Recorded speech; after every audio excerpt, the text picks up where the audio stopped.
Okay. What a benefit for our YouTube subscribers. TC. Michael. I was a third string quarterback. Yes, so you've said. Gentlemen at Creative, there you go. All right?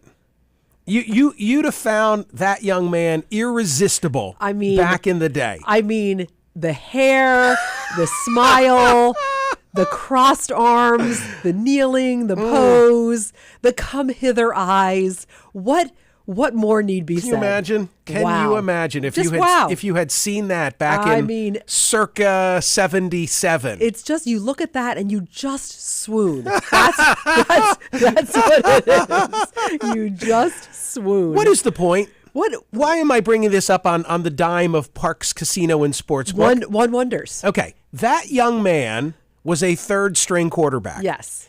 He was one of the scrubs. Okay. Are we going to put the scrubs in?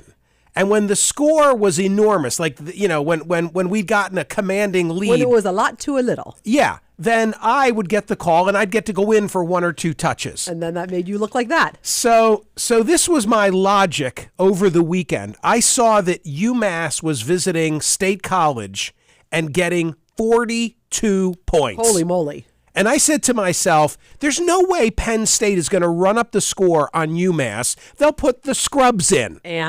And instead, they won the game. So I took UMass of course. and 42 points. Right. You took the points.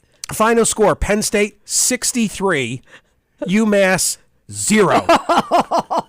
So I lost that on Saturday. Oh, the scrubs. The scrubs. So sorry. Yeah, by the way, and look, there you go. There's my wager slip. There's your wager slip. Now, you will note something else, wait a though. minute. Wait a minute. I see some green. Okay, this is a bit of a sacrilege.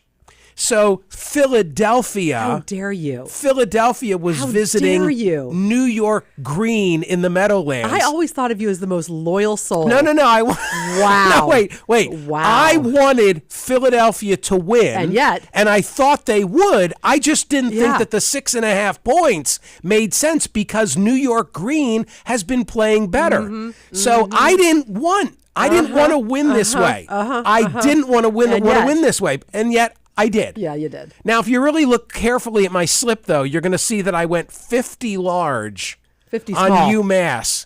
I went 50 large on UMass. Oh, dear. And I went 20 or 25 large on Gang Green from New York. Wow. So, yeah. So, bottom line. Bottom line, I didn't win this weekend. Yeah, but can you tell the delight in my voice? I had a lot of fun. Well, it does make it more fun. And you're really thinking about it and analyzing. My God, on Saturday. All of a sudden, you're an analyst. Okay, but look at the logic or lack thereof that I use, where I'm like, let's see, a guy like me would get in the game. Right. They'll never do that. Hysterical. Instead, so. All right. Ladies and gentlemen, have some fun. The BetParx Sportsbook app is the only sports betting app that I use myself. As you can tell, there's the proof. I recommend it. Safe, secure, easy to use, live game betting, parlays, props, teasers. They've got it all. You've got to be 21, and in Pennsylvania, New Jersey, Ohio, or Maryland, put the scrubs in, I say. Gambling problem, call 1-800-GAMBLER. Time now for Monday headlines from the Smerconish.com daily newsletter. The poll question today, inspired by one Ron DeSantis. Should the U.S. accept refugees from Gaza? Now, I have to tell you, and man, did we have a lot of voting over the weekend, especially on Saturday. But I'm curious when I go take a peek. By the time I got there today, already a flat number, 250 had voted.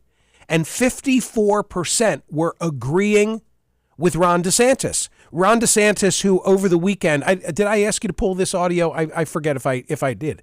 Yes. Tell me if you have it. I have the Ron DeSantis audio. Okay, you tell me when you want to roll it. You want me to roll it right now? Here's what he said. Yeah, for sure.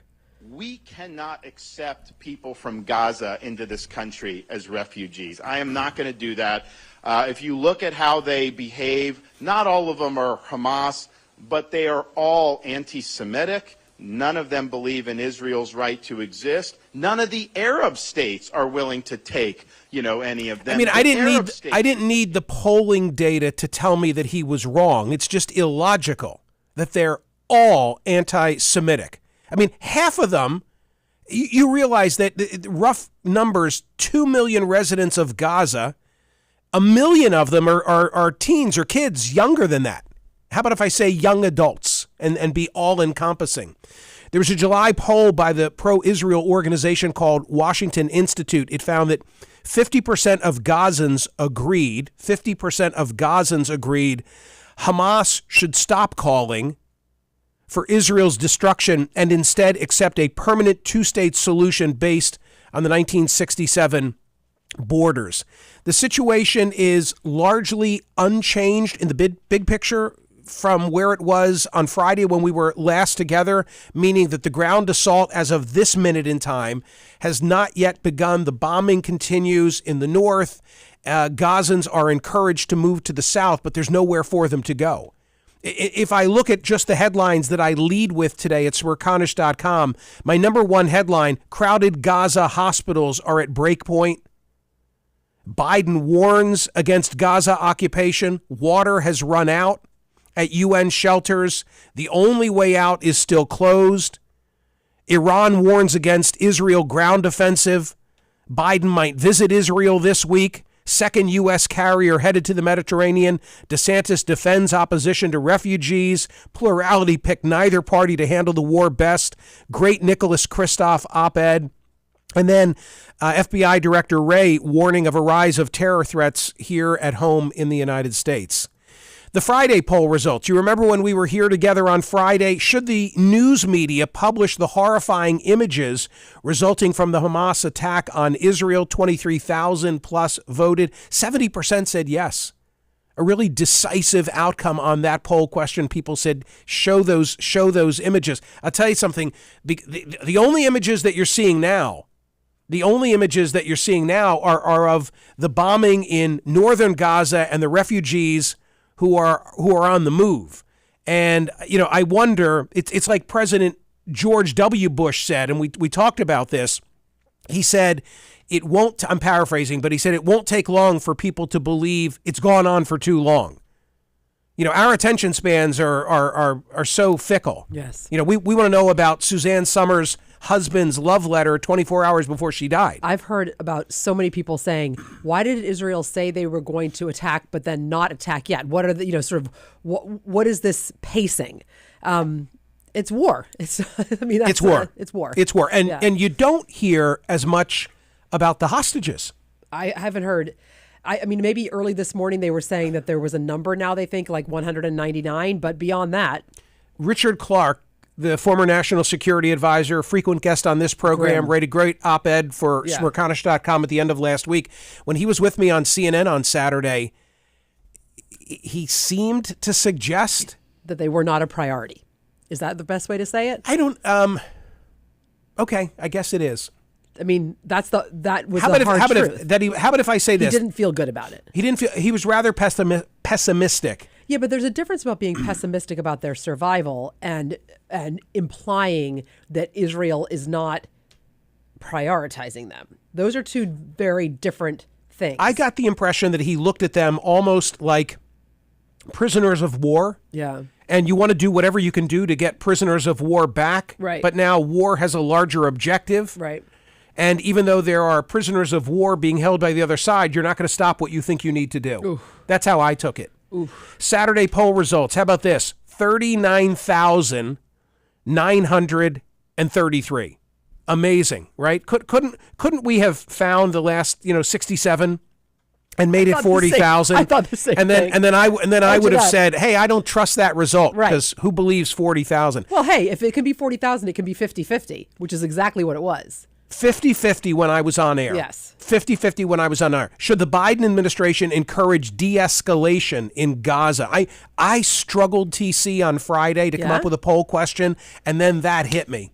And then that poll question hit me. I was like, yeah, this is the one. Yeah. And when I was on air, you're right. It was a flat 50-50 I was shocked. Dead heat. I kept refreshing it to kind of say, like, is it really? If you're curious, it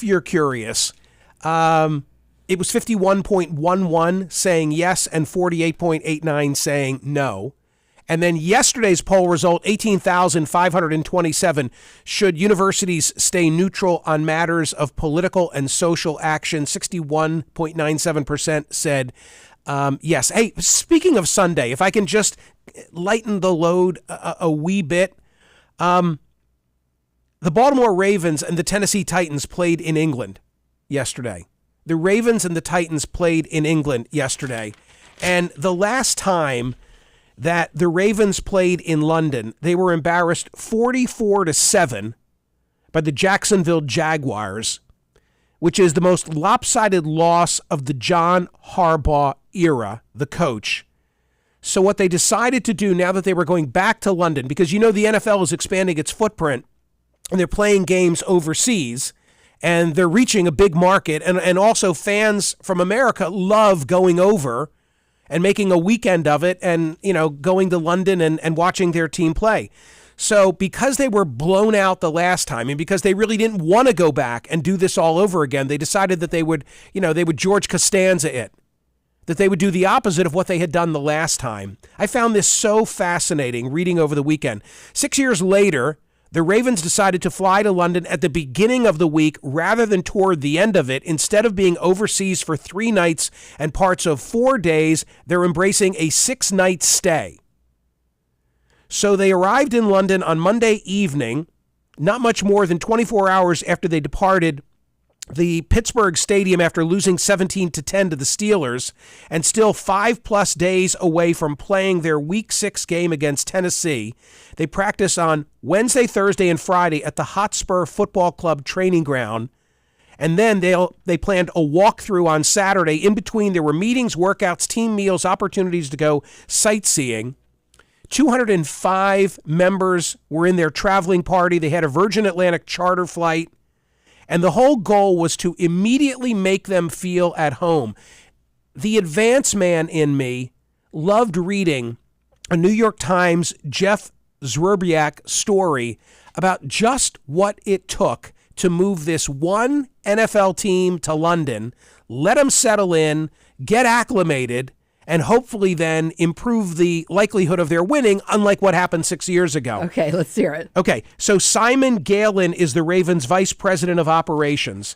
In mid-June, he headed a group of 10 team officials, mostly department heads. They go to London for a 2-day planning trip. The goal is to gain familiarity with the airport, the team hotels, the practice facility, the game venue.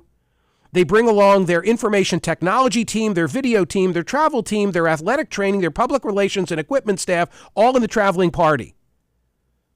When the Ravens contingent returned from London, the next thing on the agenda, so this is after they go over and they suss it out. Now they've got to start packing because I had no idea. The NFL sent an ocean liner which departed from New York. See, now you're interested. Whoa. Okay. Again, let me back up for the people like TC who up until now are like, who gives a shit? Why is he even talking about that? That this? is not true. What did I just say? Let's hear it. I thought you were going to say, like, they went over a few days early in order to make sure that they were acclimated to the time change. They took melatonin or whatever, you take. There's that too. Right. Okay. I did not, ocean liner was not on my bingo card. So the NFL sent an ocean liner, which departed from New York in August, overseas with gear and equipment for the 5 teams playing in London on 3 consecutive October Sundays. Come on. It was incumbent on those 5 teams, the Ravens, the Titans, the Jaguars, the Atlanta Falcons, and the Buffalo Bills, not only to get their shipments to New York on time, but also to have everything meticulously marked and inventoried. The Ravens placed 27 commercial bins on the ocean liner that arrived in London last month. Included in the bins, football and band equipment and stuff from the training room, IT and nutrition departments. Everything had to be labeled and recorded so one team's shipment didn't get mixed in with another team's. And then, of course, they all had to make sure their passports were in order, who has global entry, yada, yada, yada, yada. It's a massive undertaking. Huge.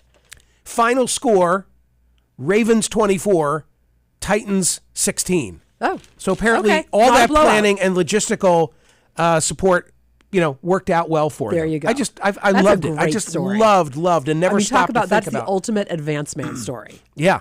I could have made that into a career. Oh, I could have been like a wedding planner or something. Yes. Yes.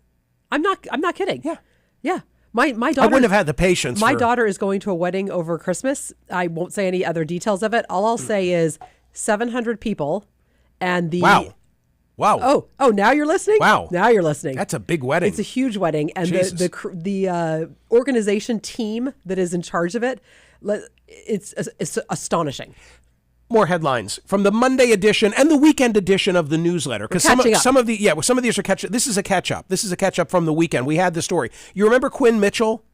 Quinn Mitchell is the 15-year-old political enthusiast, high school student in New Hampshire who goes out and covers the candidates. He was an excellent guest here on POTUS. We loved hearing from him, and his mom was driving him. Yeah. The kids are all right. So the New Hampshire State Republican Party had an event where appearances were made by a number of the Republican presidential hopefuls. And according to the Boston Globe, he got the boot.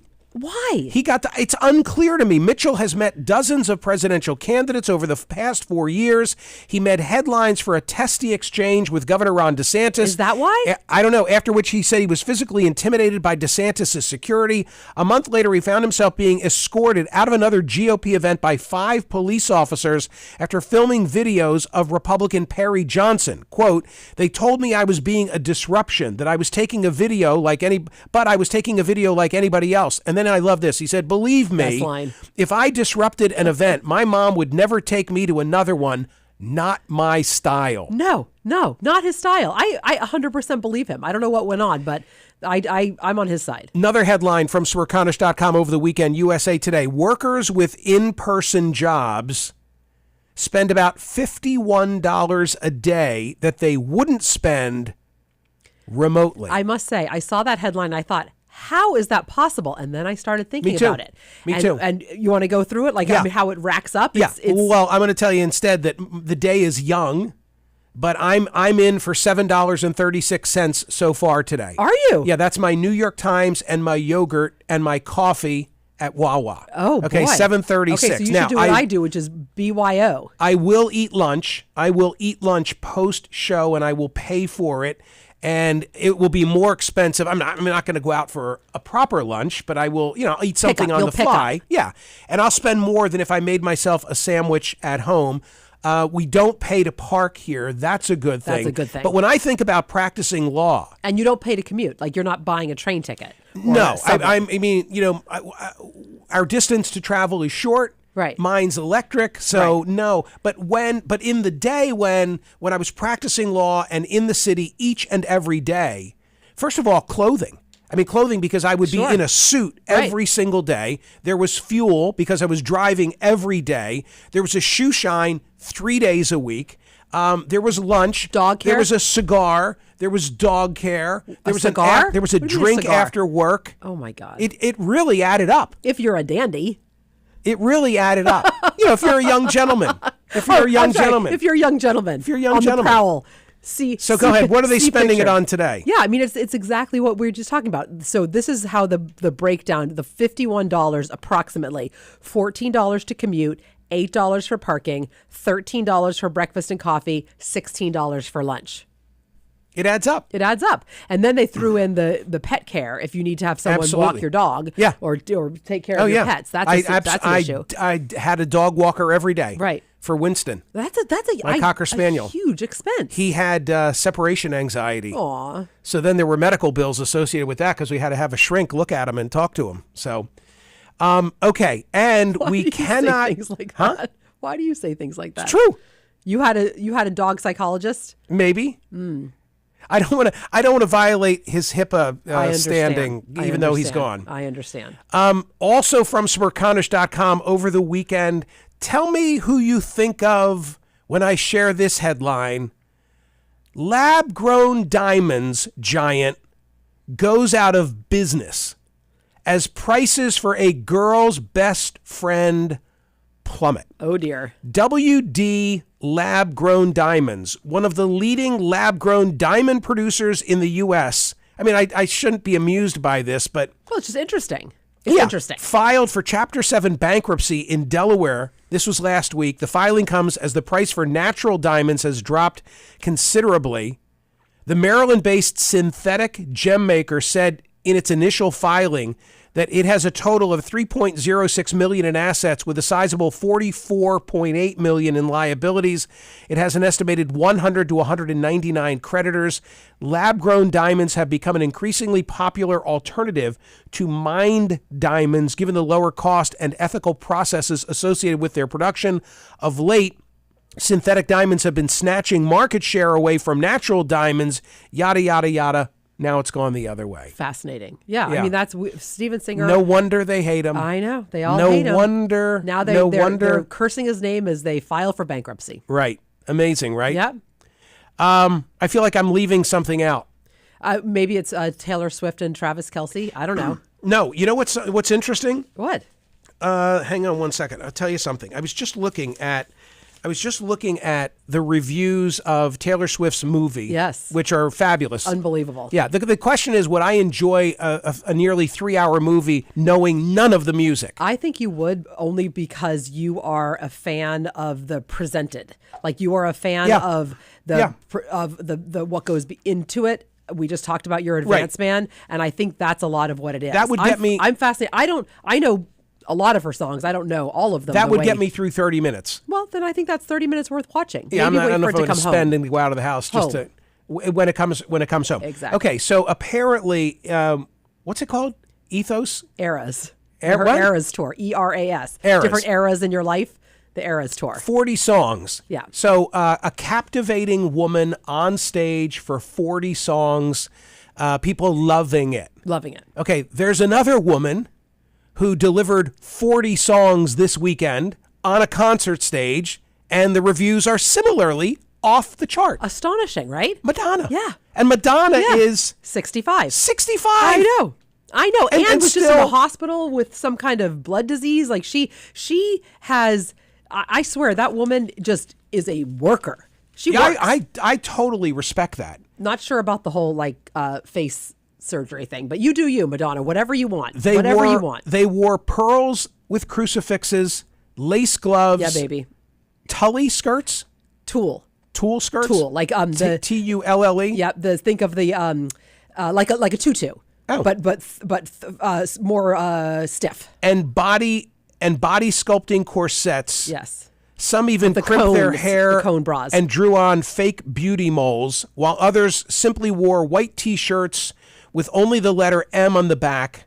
Spanning generations, the concertgoers arriving at the O2 Arena in London used Saturday night as an opportunity to dress in their favorite Madonna era. Now, I would know all of those songs. Even if it was decades before, I would know most of those songs. I would know all of them. Madonna, 65, is on the road for the first time since 2020 with her global celebration tour, a stage spectacle touching on more than 40 of her hits across 4 decades.